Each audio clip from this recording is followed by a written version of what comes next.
東京都心で今年初の猛暑日を記録した今日、練馬では全国2位の暑さとなる 37.9 度を記録。このうだるような暑さにもう一段階暑い感じがします。もう外にいると痛い。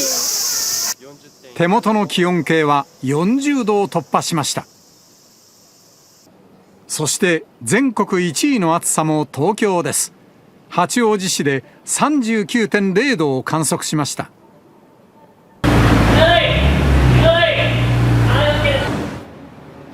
体温超えのこの暑さ、屋外で仕事をする人にとっては過酷さが倍増。ガソリンスタンドのスタッフが大変だと話すのは窓拭きサービスです。やっぱこんなやったら一番熱乗ってるので、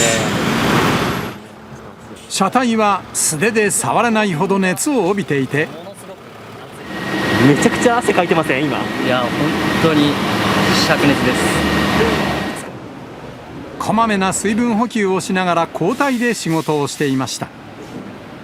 列島が記録的な暑さに襲われた一方で、青森県や北海道では台風9号から変わった低気圧の影響で大荒れの天気に。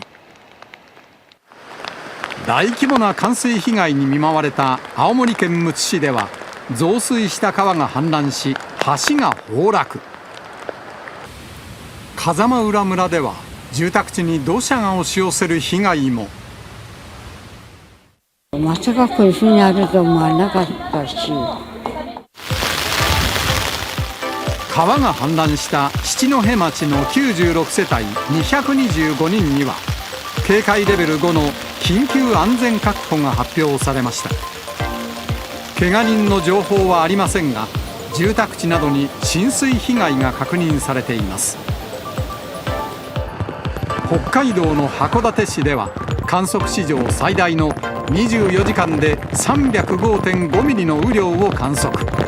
市内の一部に避難指示が出されています。横殴りの雨の中、排水作業を行う人も。ここつまんないように やんないと。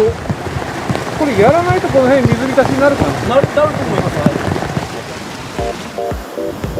新潟県では長岡市で 31.8 メートルを観測するなど、非常に強い風が吹き、燕市の工事現場では足場が崩れる被害がありました。